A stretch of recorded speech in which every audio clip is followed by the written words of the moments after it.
suis France Lefebvre. J'ai un cabinet de services conseil en gestion des ressources humaines. Ma mission première, c'est d'aider principalement les gestionnaires à se développer.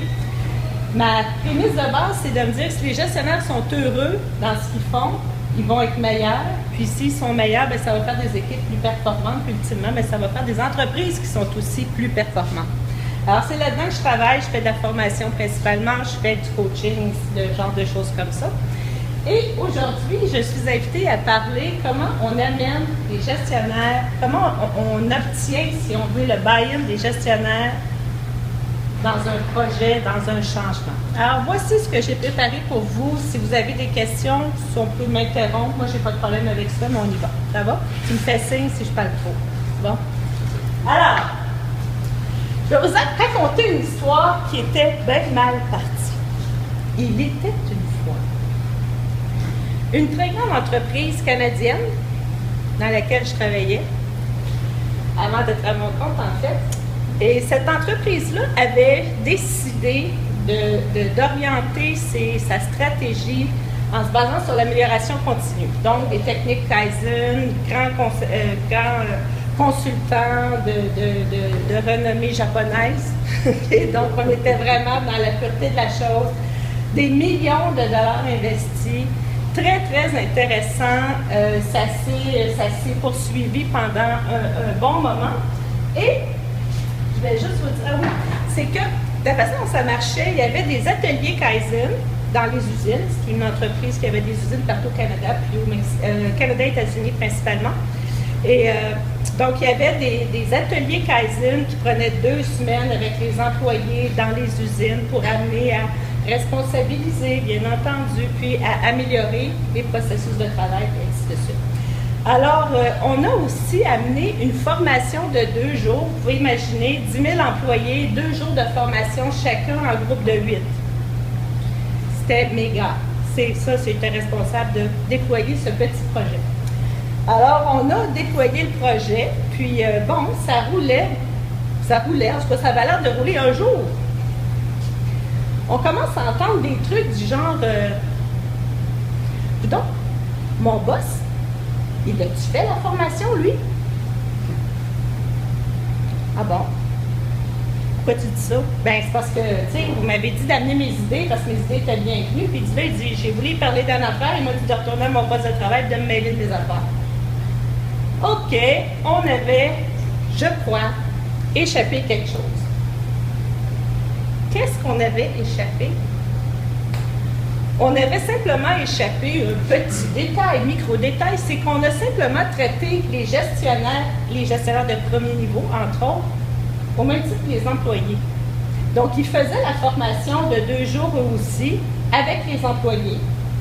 Et des fois, si tu avais dans une usine, mettons une usine de 400 personnes, on s'attend qu'à 8 à la fois sur 2 jours, ça prenait quelques mois avant de passer tout le monde. Bien, des fois, ton employé avait fait la formation au début, puis toi, bien, tu l'avais fait, tu la faisais comme 2, 3, 4 mois plus tard. Dichotomie, message qui n'avait aucun bon sens. Donc, on se dit, ouais, quand tu marches sur rue à 22, belle expression québécoise, quand tu marches sur rue à 22, qu'est-ce que tu fais? Bien, ça donne ça. Puis, en tant que gestionnaire, tu te dis, mais je suis supposée réagir comment là-dedans? Comment je suis supposée prendre ça, moi, que mon employé, que j'ai toujours géré d'une certaine façon, tout à coup, il arrive avec des idées. Il va mettre de l'encre, je ne veux pas dire de notre entreprise, mais il va mettre de l'encre sur du papier. Tu verras ce que ça. Tu verras, tu fais ta job finalement, puis mets toutes tes affaires. Moi, je suis le boss.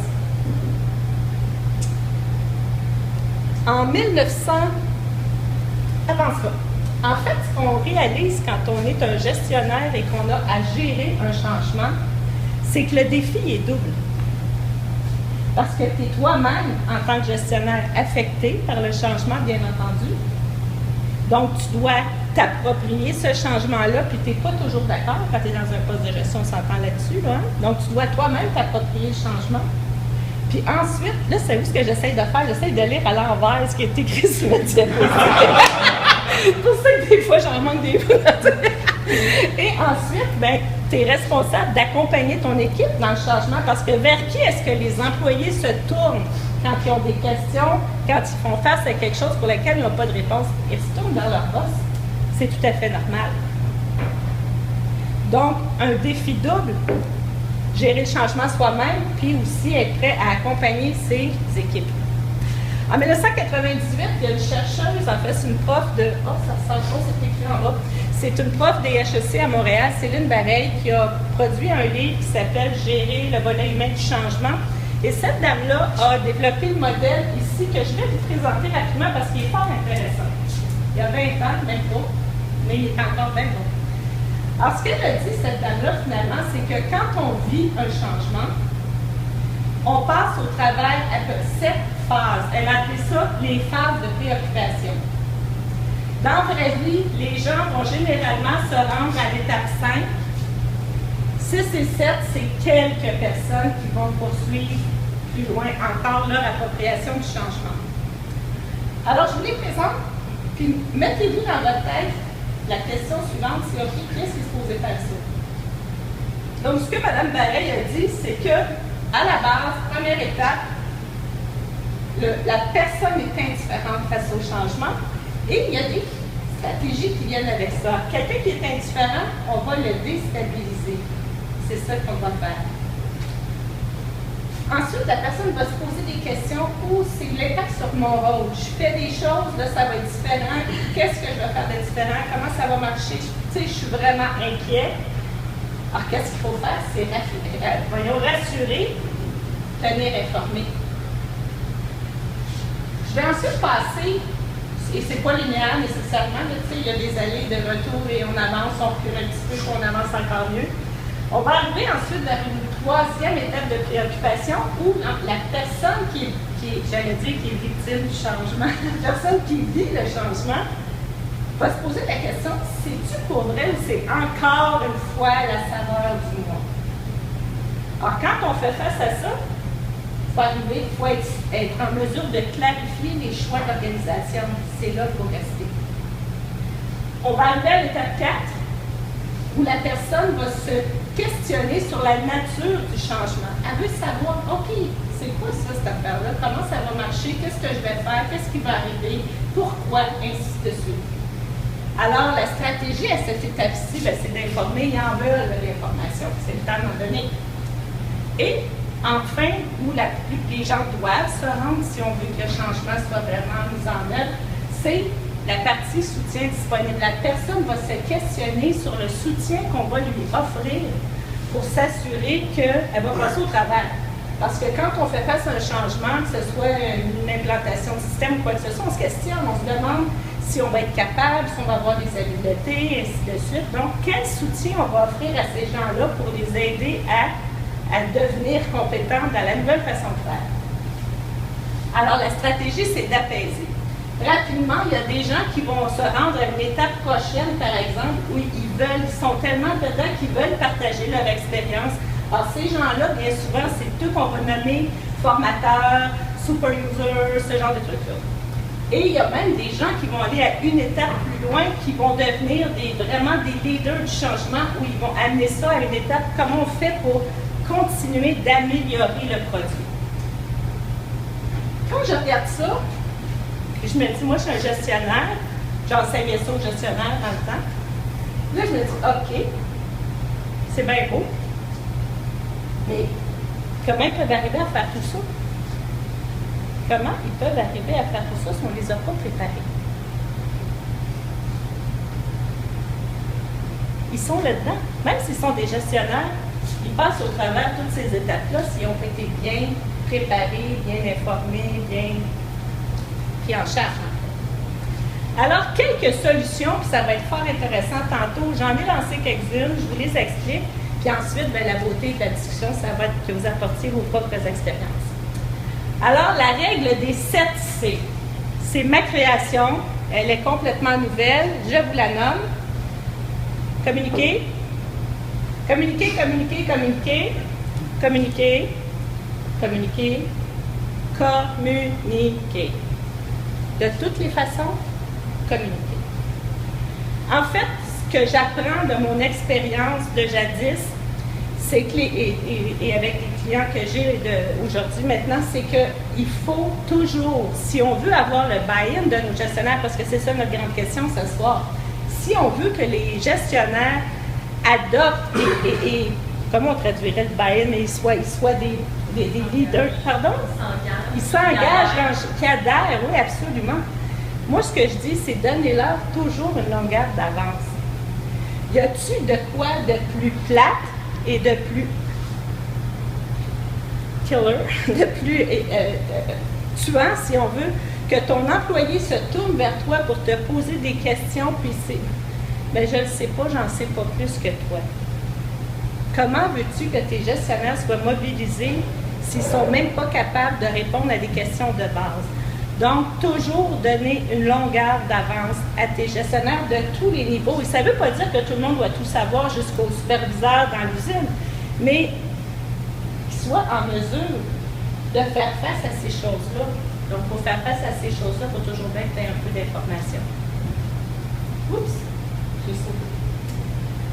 Ensuite, on a la question qui tue le dimanche soir. Bien, ici, on a la question qui déstresse. Les gestionnaires, quel que soit leur niveau, vivent aussi des préoccupations. Donc, qu'est-ce qui est intéressant de leur demander, c'est qu'est-ce qui te préoccupe, et je l'ai mis en gras, c'est pas pour rien, qu'est-ce qui te préoccupe le plus actuellement par rapport au changement? C'est pas qu'est-ce qui te dérange, qu'est-ce qui t'énerve, c'est qu'est-ce qui te préoccupe. Tout le monde qui vient dans l'entreprise va être préoccupé par un changement, c'est quasiment noble. C'est pas être pas bon, c'est pas être loser, c'est pas être incompétent. On est préoccupé par un changement. Donc, qu'est-ce qui te préoccupe? Mais qui est-ce qui va la poser, cette question-là, à nos gestionnaires? Peut-être le Scrum Master? Qu'est-ce que tu en penses? Peut-être. C'est une question comme ça. Les ressources humaines, la direction, les responsables de projet. Qu'est-ce qui te préoccupe actuellement? Laissez-leur la chance de dire, d'exprimer de façon à leur fournir l'information qui va ensuite pouvoir apaiser, rassurer toutes les stratégies qu'on a vues tantôt, de façon à ce qu'ils soient capables de jouer leur rôle de chef, de leader. Libérer du temps. Il y a des études qui ont démontré que dans un changement, 30% du temps d'un gestionnaire va être accaparé par la gestion du changement. 30%. Ils sont déjà à courir les pattes aux fesses. Ils sont déjà débordés. Puis là, on va juste leur rajouter un bloc de plus de 30%. Puis vous voulez qu'ils soient mobilisés? Bien, voyons donc. Ça n'a aucun sens. Libérer du temps. Comment on arrive à libérer du temps? Bien, en ajoutant des ressources, en réorganisant les priorités, en tassant d'autres projets, libérer du temps pour qu'ils puissent prendre ce fameux 30% de plus dans leur horaire sans rendre personne fou. Et puis là, je passe un petit peu au ma paroisse, mais j'ai une grande foi, si on veut, dans le groupe de co-développement professionnel. Il y a d'autres études qui disent aussi que les gestionnaires ont besoin d'un endroit pour se déposer. Ils ont besoin d'un endroit pour discuter de leurs préoccupations. Ils ont besoin d'un endroit où ils vont parler avec des gens qui vivent les mêmes choses qu'eux. Et le co-développement professionnel, ça a été utilisé, ça l'est encore beaucoup utilisé dans beaucoup de types de projets. Et ça permet justement d'avoir ton groupe d'appartenance où tu vas aller déposer tes besoins, tes questions, puis le groupe est là pour entraider, pour apporter des idées, des solutions pour résoudre tes préoccupations. Alors, offrir des groupes de co-développement professionnel, c'est une excellente idée.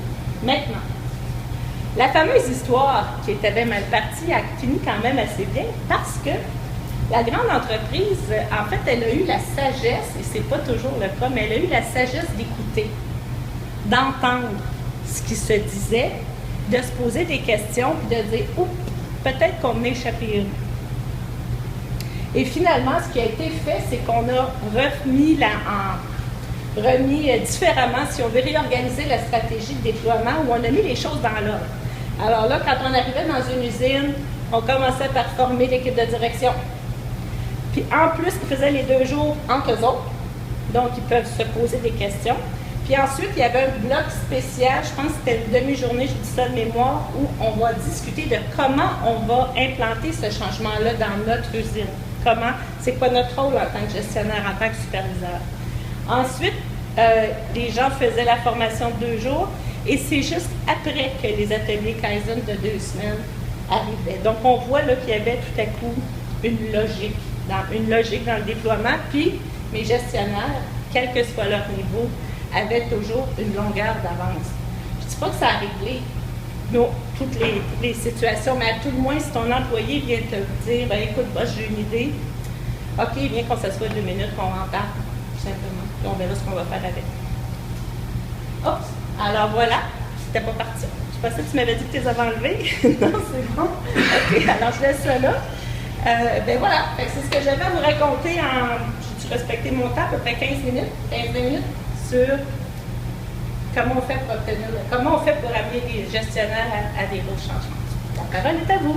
Merci.